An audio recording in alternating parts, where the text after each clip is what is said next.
Touro, vamos dar uma olhada no teu junho? Essa é uma tiragem curta para a gente ver a tônica do mês. Estou aqui com os arcanos maiores, os arcanos menores, tudo separadinho para a gente ver qual é a tônica do teu mês de junho. Então, mês de junho, para o povo de Touro, vamos ver o que o tarô tem para nos dizer. Lembrando que essa é uma leitura coletiva, pode ser que não bata contigo. E se não bater, tá tudo bem. E se bater, melhor ainda. Não te esquece de te inscrever no meu canal, de deixar um like. Isso tudo contribui para o crescimento do meu trabalho aqui na rede. Mês de junho para Touro, então, o arcano maior de regência do mês.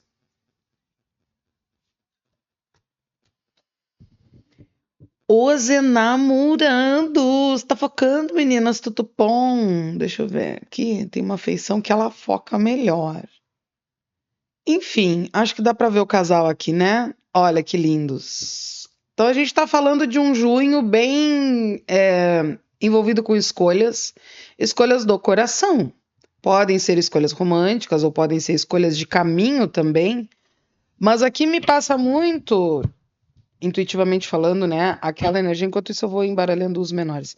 Aquela energia de percepção das próprias escolhas, tá?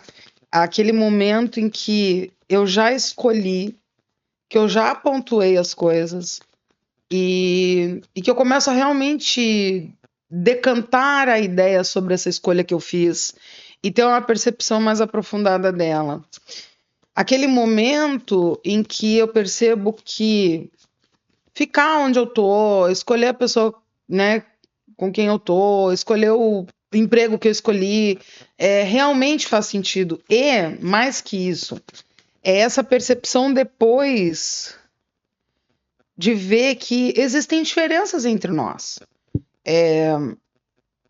Aqui me vem muito a energia assim, ó, eu vou dar um exemplo besta, tá? Eu sou corintiana, daí eu descubro que o meu melhor amigo é palmeirense.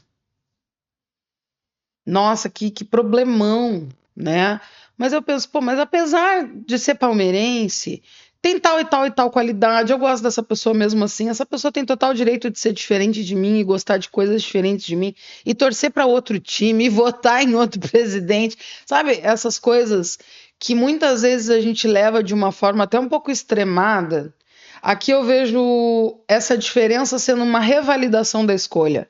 E quando eu falo dessa revalidação é nesse sentido de, pô, apesar de tu torcer pro time que não é o meu, eu ainda assim, né, continuo aqui gostando de ti, te achando uma pessoa legal, gostando das tuas ideias, da companhia que tu me faz.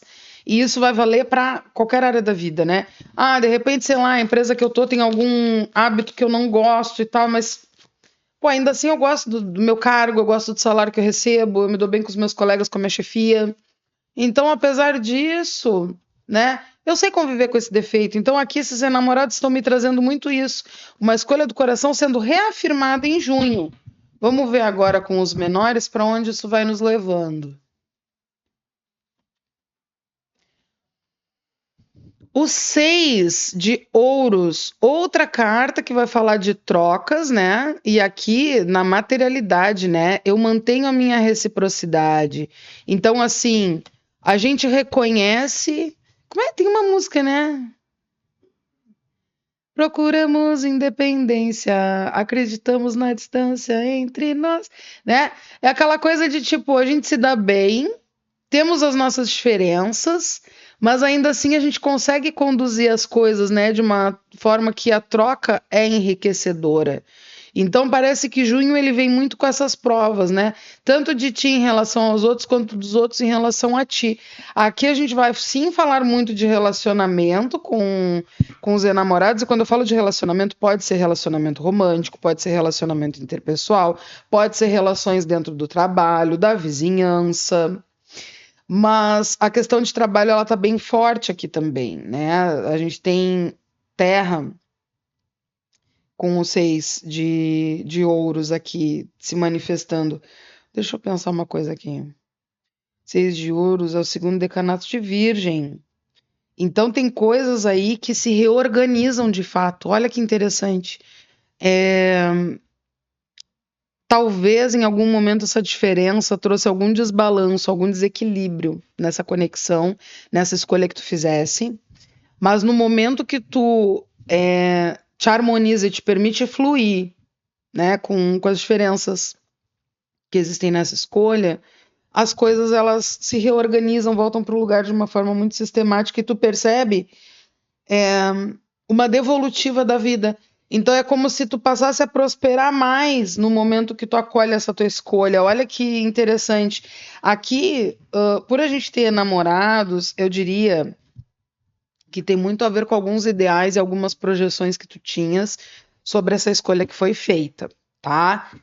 Vou dar um exemplo clássico que eu atendo em consulta. A consulente conhece lá um Jurandirzinho, e aí o Jurandirzinho, nas primeiras vezes que eles estão ali sem compromisso, ele é super aberto, ele é super divertido, ele é super receptivo, ele leva um negocinho lá para eles comerem e tal. Então ela começa a achar que ele é sempre daquele jeito. Ela não leva em consideração que ali é um momento de novidade, aquele momento que a gente está se conhecendo, ninguém conhece o defeito de ninguém, tá tudo muito fácil para a gente se entregar. Só que com o tempo a gente vai se conhecendo mais, a gente vai se aprofundando um na história do outro. E aí, quando a gente passa a namorar, não tem mais tanta aquela efervescência, porque passou o período da novidade, né? A gente já não tem mais que provar quem a gente é para a pessoa que a gente tá. E aí, é aquele momento que a consulente começa, eu acho que ele não tá gostando de mim. Eu acho que não sei o que, não sei o que lá. E o cara só se acomodou, entendeu? Mas o que havia no ideal dela? Que ia ser sempre aquele jeito que era no início. Aquele fervo, aquela borboleta no estômago, aquela montanha-russa emocional e tal. E não consegue lidar com a calmaria e com como a pessoa realmente é quando conhece. Então, esse parece que é um mês que as tuas escolhas, as tuas relações vão dar esse movimento, sabe? De tu olhar para a situação e pensar assim: cara, mas eu tô feliz aqui, sabe? E aí a coisa flui, porque eu não crio a trava. Eu me sinto à vontade nesse lugar. Então, seja inteligente nas escolhas emocionais aí que tu vais fazer esse mês. E quando eu falo dessas escolhas, tu já estás com alguma escolha feita e pontuada. Tu já tomou um caminho. Só que a gente faz micro escolhas todos os dias, todos os meses, todas as semanas. Do tipo, sei lá, o exemplo do Jurandir que eu dei, né? Eu posso chegar em casa e confrontar o Jurandir para perguntar o que está acontecendo que ele está em silêncio comigo. E aí criar um problema onde não existe. Ou eu posso simplesmente perguntar para a pessoa: tá se sentindo bem na nossa relação? O que tá achando? Né? A pessoa já vai me ter outra resposta. Ou eu posso simplesmente ignorar o que está acontecendo e levar a relação numa boa, numa tranquila e ver onde é que as coisas estão indo. Eu também vou ter outro resultado. Entende que pequenas escolhas do dia a dia vão nos conduzindo para outros lugares. Então aqui a escolha parece dizer assim, reafirma isso que tu escolheu, confia mais na escolha que tu fez no passado, porque tu escolheu bem, touro, tu escolheu certo. Tem uma longa caminhada aqui, e por a gente estar num 6 de ouros, eu diria que talvez nesse momento que tu recebe essa leitura, tu estejas questionando a tua escolha sobre, será que ela está dando o resultado que eu gostaria? Só que a história não terminou. Isso tem que ser sustentado, e as micro escolhas da tua rotina vão fazer essa roda seguir girando. Então, continua conduzindo, porque tu vais ver que esse caminho é o caminho certo. É aquele momento que talvez tu ainda estejas meio que tentando equilibrar pratos para fazer funcionar, mas que tu vai ver que essa escolha tá certa. Tá? Tem momentos da jornada que a gente vai se questionar da própria escolha, que a gente vai se perguntar: por que que eu tomei esse rumo? Será que se eu tivesse feito... Tira isso da cabeça. E aí, me ocorreu aqui, já vou deixar como uma indicação que ninguém me pediu, mas eu sou fofoqueira, né? Para os meus 3 fãs que me acompanham e me dão um like aqui. Mr. Nobody é um filme, eu acho que de 2009, com o Jared Leto, do 30 Seconds to Mars. Ele como ator é meio duvidoso, mas o filme é excelente, que vai falar muito das escolhas, e assistam até o final mesmo, quando o filme der sono, porque a resposta dele, né, o filosófico, é no very last second, sabe, no último segundo do filme. E E um poema maravilhoso do Robert Frost que chama The Road Not Taken, em que ele pensa e avalia e sensibiliza de uma forma muito poética, com o eu lírico dele, o caminho que ele não tomou. E é aquela coisa de perceber, né? Como é que cada um percebe o caminho que não tomou? Aqui tu tomou um caminho que ele é bom, mas que talvez tu esteja se questionando, será que é esse o caminho? Talvez essas obras te ajudem a arejada nas ideias. Mas enfim, era isso que eu via para hoje. Me deixa um like, te inscreve no canal. Até a próxima leitura.